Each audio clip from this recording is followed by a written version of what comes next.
Hello and welcome to DEEPsee. This is the channel for experimental cartomancy and astrology. In this video I'll talk a bit about how you can create your own cartomantic systems or even your own decks. I'll give some examples and I'll also say a little bit about how you can print your own cards if you want to do that. So, I'm not going to talk about how you make your own version of the tarot, because that's not the idea. The idea is really to try to come up with something else, with something new. Your own cartomantic system, like I said, or your own deck of cards that is inspired by such a new system. And well, the first question is maybe, what is a cartomantic system? Because it's quite a mouthful. And what is it? What is a cartomantic system? Well, I'll try to give you the simplest example that I can think of, and that is just using this regular deck of cards. There's nothing special about this. You know, probably if you know something about reading cards, you probably know that yes and no questions are always a topic that is discussed. Like, is it good to ask yes and no questions? How should you answer them?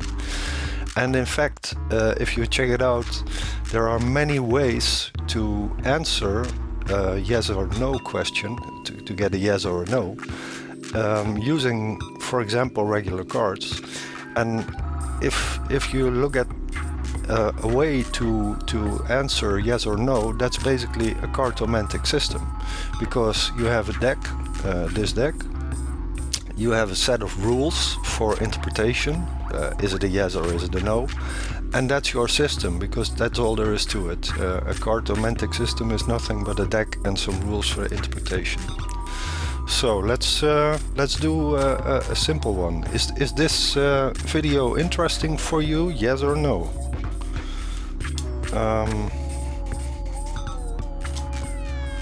Well, the answer is yes. But I have to explain why it is yes, because okay, you can see what these cards represent, but you don't know my rules for interpretation, which is the other part of the cartomantic system. So, in my system for answering yes and no questions, I use two colors, like this is red and this is red, and this is of course black. And what I do is, when I look at the answer, is it yes or no, I simply count the number of red symbols or the number of black symbols. So for example, if this would be, if I would draw this, I would say, well, I have 6 black symbols and I have 5 red symbols, and 6 is the majority, so black wins, so to speak. And I've made the rule, very simple rule: black means no, red means yes. You can switch that around, it's totally up to you. But this says, to me, this says no, and this says yes, because here you see nothing but red. And that's just 2 rules I made up. And now you can say, well, what's so great about this system? Well, I do like it because it gives you also some extra options, and that's where you get into the tweaking of your own personal system. What do you like? How do you want to work with the cards? So let me give you an example. If I would get this, I would say, well, that's a yes, but it's not really a very convincing yes. And if I would get this, it would be a really convincing yes, because there's so much red. And so you see there's already some nuance going on. And you can even go further and say, well, this heart represents cups, these squares represent the coins, and we have swords and wands, and that way you can expand on the rules that you use for your own system. And well, that's to give you an idea of what a cartomantic system might be, and this happens to be the way I use my regular cards for yes and no questions. I think many people have their own way to answer a yes or no question, and a lot of them will probably use a regular deck of cards for that. But you can also say, well, okay, yes or no questions, fine, but why do I really need any other system? Because the tarot is perfect the way it is. Lenormand is nice, or Sibylla, you can use all these systems. What is the point in creating your own system? It's a good question, and I think there's probably some different types of card readers, I would say. You have a lot of people who learn 1 or 2 or 3 systems and stick to them. They might read the Rider-Waite-Smith tarot and use that, and they don't really have a need for anything else. And I think that's perfect. It's no problem at all. It can give very good results. So why do your own system? Well, I think the word here is a kind of empowerment. It's a bit of a cheesy term, I know, but in a way, what you do when you create your own system, you become so much more aware of the fact that you can make the rules in cartomancy. And I mean, this is really a big difference with, for example, astrology, where you cannot make your own rules. Not really. At least in most parts of astrology you can't. You just you observe what's going on and you interpret it. But I think the unique thing of cartomancy is that you can make your own rules, and when you start doing that and you notice that it really works, I think that changes your relation to the source of the wisdom that we tap into, so to speak. So you get a different relation with the anima mundi, or the collective unconscious, or whatever you want to call it. And I think that is a very good reason to try it, just to see that this thing works and that you can manipulate it in ways that you prefer. I think that's call it empowerment, emancipation. I don't know what word you want to use for that, but it changes your relation to let's say the collective unconscious. And then there's another reason. You might have certain things that you want to do, and that a deck cannot offer you. I'm going to give one example now, and that's a deck I made myself, and I'm really not proud of the way it looks. So excuse the ugly design, but here's, for example, this is the back of the cards. And it's also in Dutch, so most of you can't read it, but these are questions. These are all questions, Dutch questions, but doesn't matter. Questions, and cards with questions is like a very strange thing, because you switch the whole dynamic around. Usually you ask a question and you get an answer, but it's definitely possible to let the collective unconscious choose for you which question is the right question to ask. So you start with a card like this, and then that is like a bit like your spread, and then you use another deck to create an answer to this question. But I think that's a good example of things that you cannot easily buy in the shop. And there's more like that. You can make specialized decks. For example, I made a deck that is specialized in emotions and all kinds of let's say things that are going on in the brain.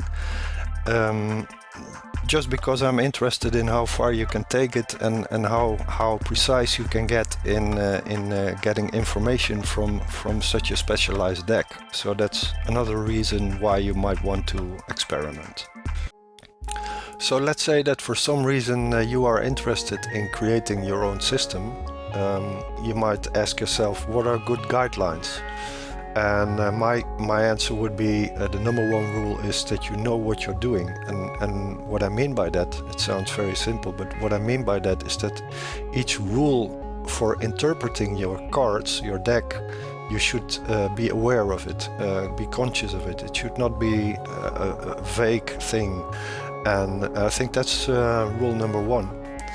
And if you want to dive deeper, you might want to read a book about it or something. And actually, I didn't find any books about this subject. There was only one book called Cartomancy with the Lenormand and the Tarot. It's published by Llewellyn, written by Patrick Dunn. And this book has one chapter on, it's called DIY, chapter 15. And in this chapter, Mr. Patrick Dunn makes a few rules for making your own rules, you could say.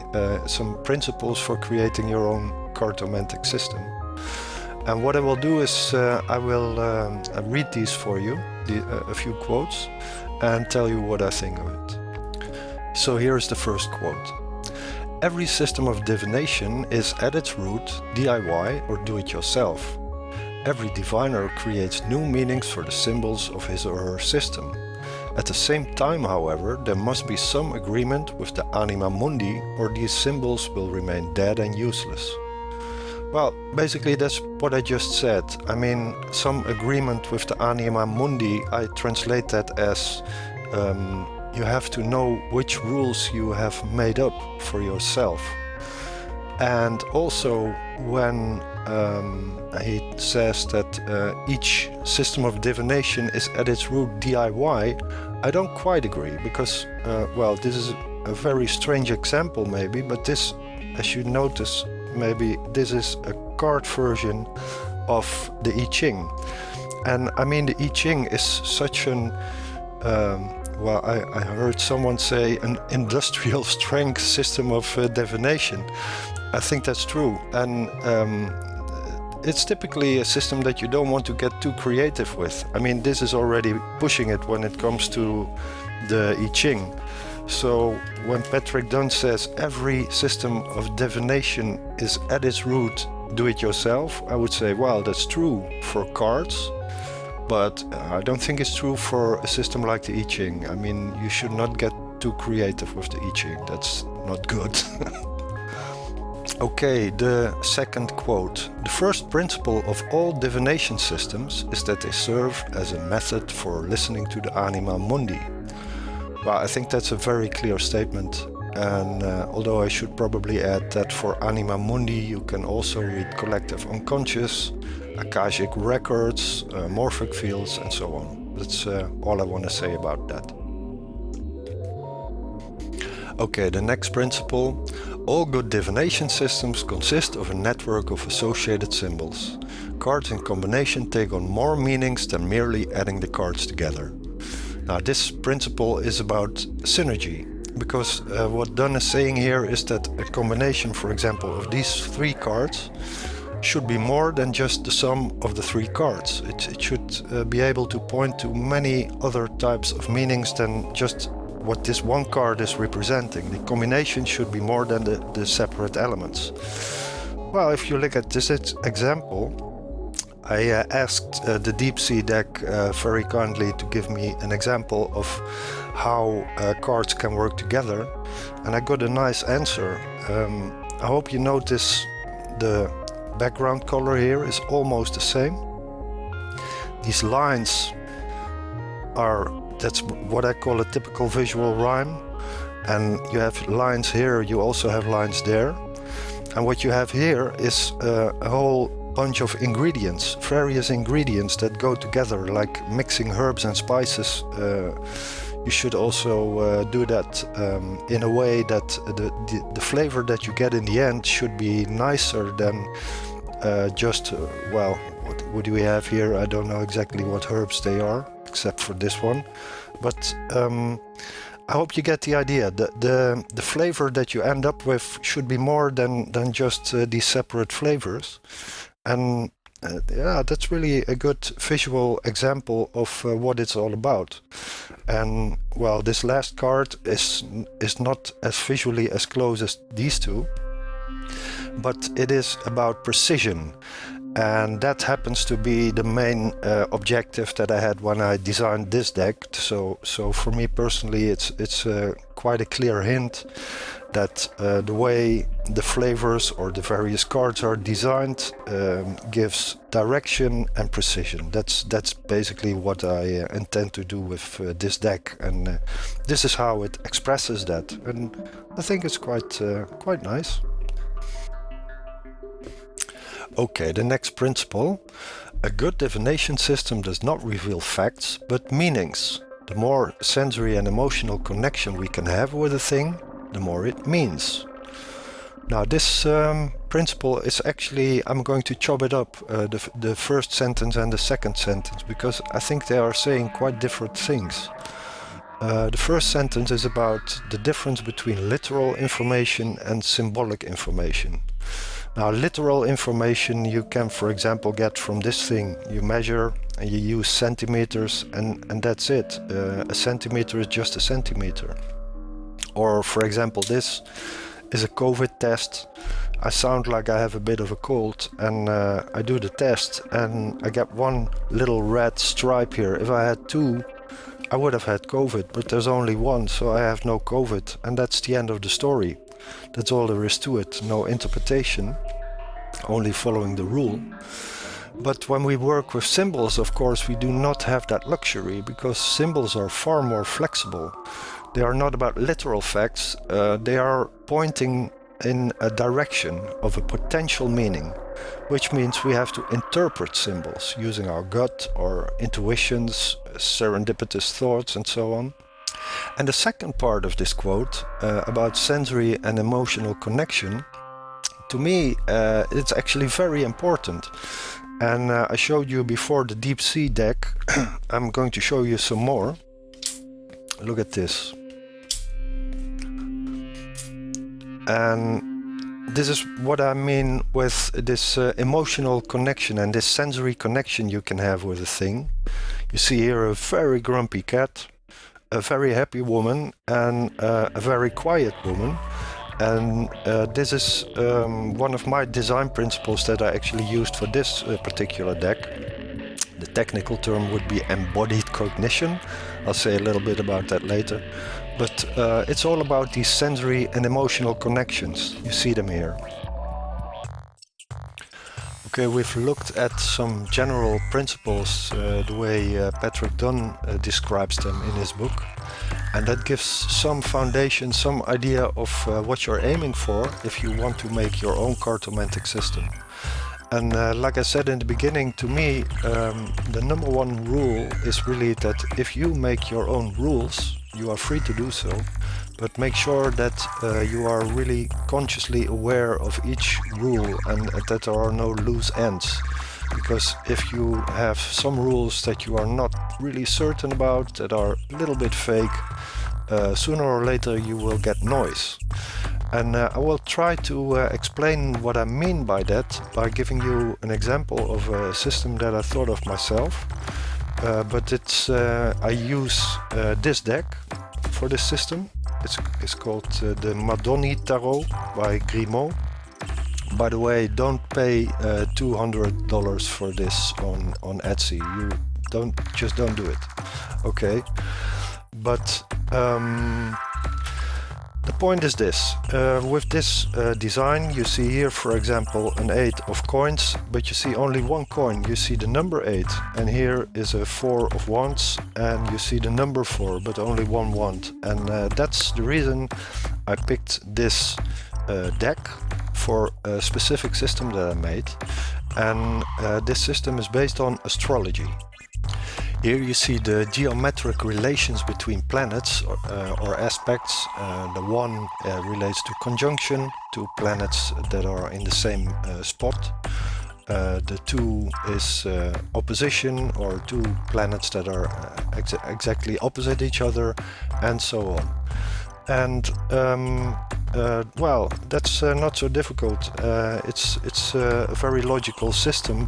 You can go from the number 1 to the number 10.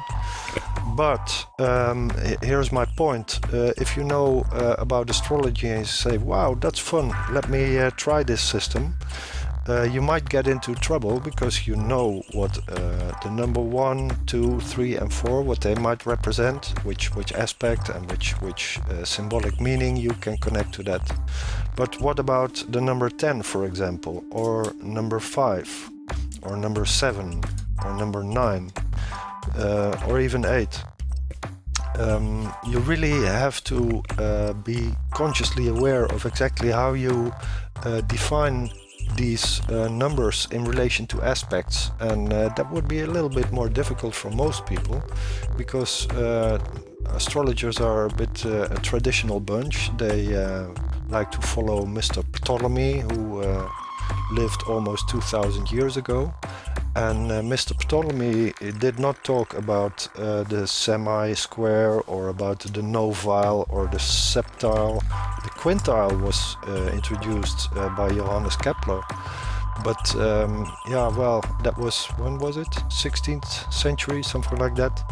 And that's just too modern for most astrologers. So what I'm saying is you need to do your homework. And if you do that, this is a very nice system. I can really recommend for people who know harmonic astrology to try this out.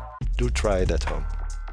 Here's another idea that's based on astrology, but what I actually want to show here is how you can do a modular structure for your deck, because these cards it's not immediately obvious, but these cards here, this bunch is for example referring to dwarf planets. Setna, Sirius, that's a famous one. Dwarf planets. And here we have a certain type of asteroid that is called a Jupiter Trojan. You can see the J and the TR here, that stands for Jupiter Trojan. So these are all Jupiter Trojans. It's a famous one. And here you have a different class of asteroids, which are centaurs. You see the CE here, that stands for centaur. I have loads of them, I'll show you just a few. And here's yet another example. This is a group of cards that are based on stars. And you get the picture. I mean, these are all celestial bodies, stars, dwarf planets, and various categories of asteroids. But the point is, they all fit together quite nicely, and you can I have loads of these cards. Like I said, I like to experiment with big decks. This one also has about 300 cards, but I can mix them in various ways. For example, there is one category of asteroids which are the main belt asteroids, which is a group in itself, and I can choose, well, when I use my deck, will I use the main belt asteroids, yes or no? Or will I use the stars, yes or no? And since all these categories also really have their own meanings, their own flavor, I mean, centaurs are definitely a group of asteroids that have their own type of symbolic meaning, and that goes for many more of these categories. It's just a really nice way to structure a deck and make it flexible. So that's just an idea for you. A modular approach to designing a deck is definitely doable. I want to tell you a little bit more about this deck that I've already showed a few times. Here, for the right perspective, this is the whole bunch of them. It's a lot of cards, so you could say, well, it doesn't matter what you put on them. There are so many cards, there will always be a few that work. But that's not actually how I designed it. And I want to tell just a little bit more about how I actually did structure this deck. First, what was the basic idea? Well, what I tried to do here was to think of a cartomantic deck as a user interface. And I think that is quite unusual, because you can think of a tarot, for example, as a beautiful work of art, as something to inspire you, something to meditate on. There's all kinds of uses you can have for a deck, especially if it's you know, a beautiful deck that really has been worked on with certain ideas in mind. But my idea wasn't wasn't so much about meditation or all that type of things. I was more interested in getting the info, so to speak, getting the info from the collective unconscious. And I thought of the cards as a kind of user interface. I mean, you're looking at a YouTube video right now. You have a play button, you have a pause button, and so on. That's your user interface. And I thought of these cards as a user interface.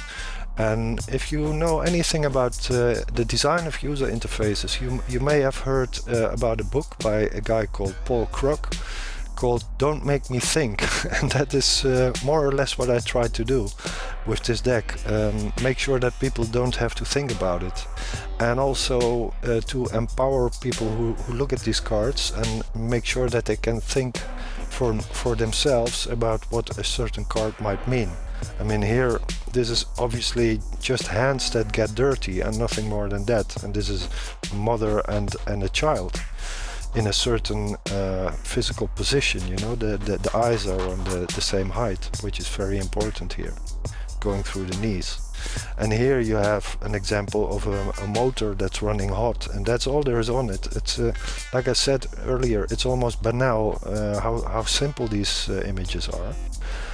And the idea is, it's a bit negative maybe, I don't like symbolic soup.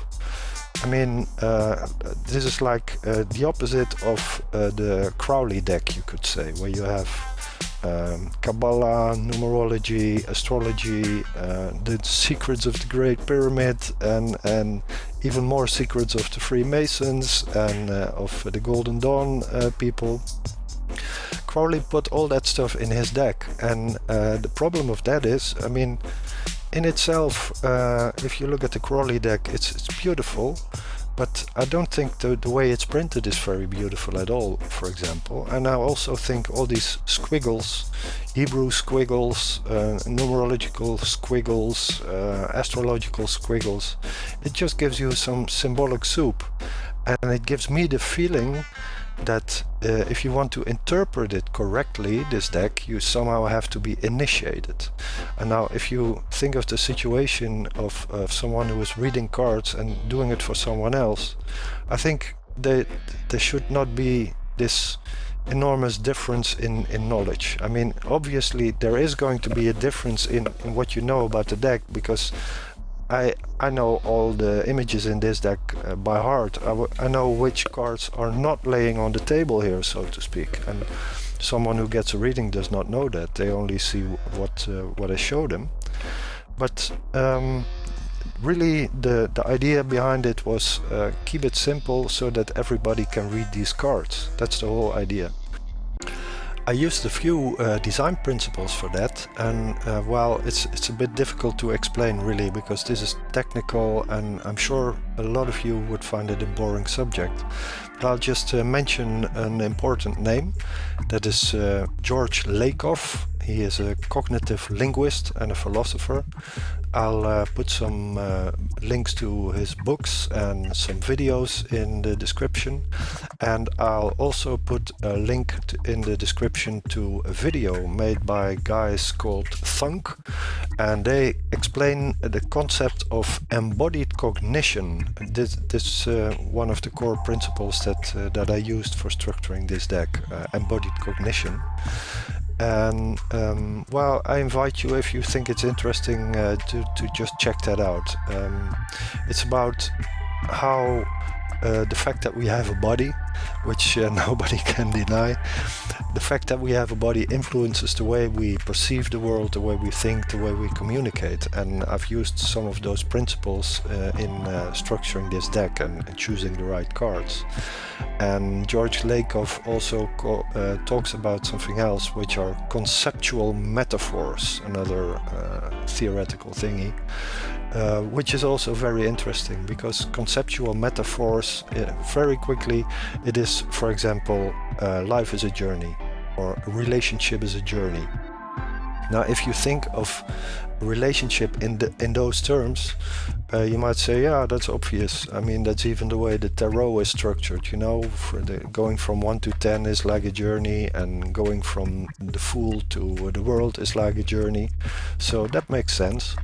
Yeah, it does make sense, but it goes even deeper, because no matter what language you speak, if it's my language, my native language is Dutch, but in English, French, German, all these languages, they have the same kind of metaphors baked into them, like life is a journey. Or relationships are a journey. And to give you a simple example, if a relationship is like a journey, you could say we are in a dead-end street, or you are going left and I'm going right, stuff like that, you see? Or you might have expressions that say that you are in a difficult phase or in a smooth phase of this journey. So you find that in all languages, and it really structures the way we think, unconsciously mostly. So it's a very interesting subject, and I used the most important conceptual metaphors also that Lakoff talks about to give more structure to this deck. So that's all I'll say about it, because it's really dry stuff. There's one last thing I want to mention, and that is getting a deck printed, because there's a good chance that if you want to make your own deck, you will work in Photoshop, for example.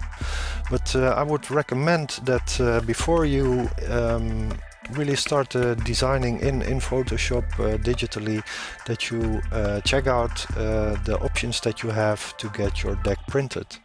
And I'll mention one, that's the one I always use. I'm not saying it's the best or anything like that, but it's just one that I think is okay. And it's called MPC, or makeplayingcards.com. Some people don't use this service because they think the paper is not good enough. I don't really agree.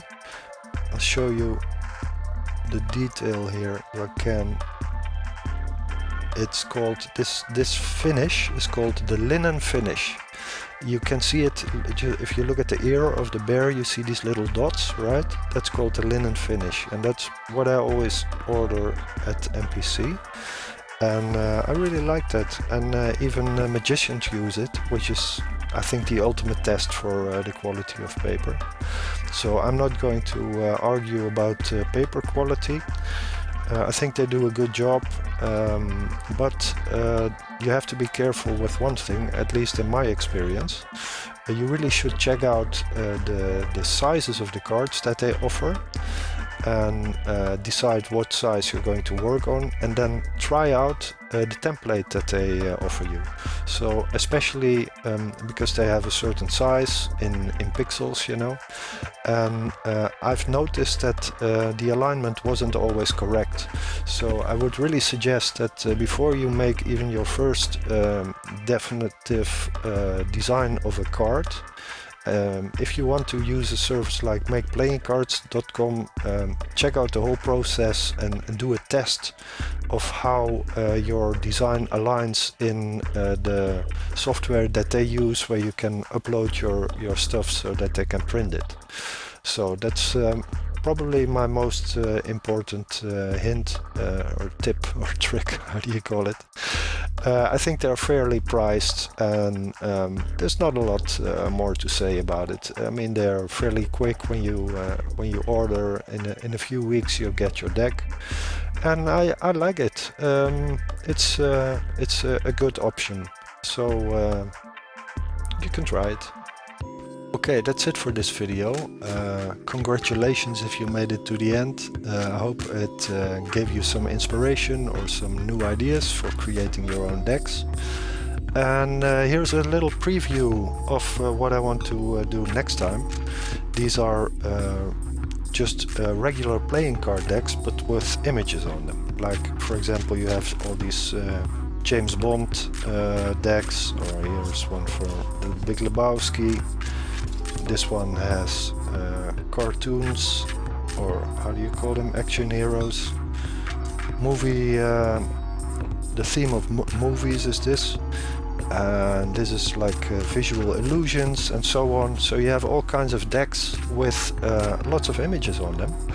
And to me, these are more fun than, you know, buying yet another tarot, having 100 tarots and buying your 101st tarot. I actually prefer buying these kinds of quirky playing card games, decks, and reading them, because it can be a lot of fun. And that's what I will be talking about next time. Okay, thank you, bye bye.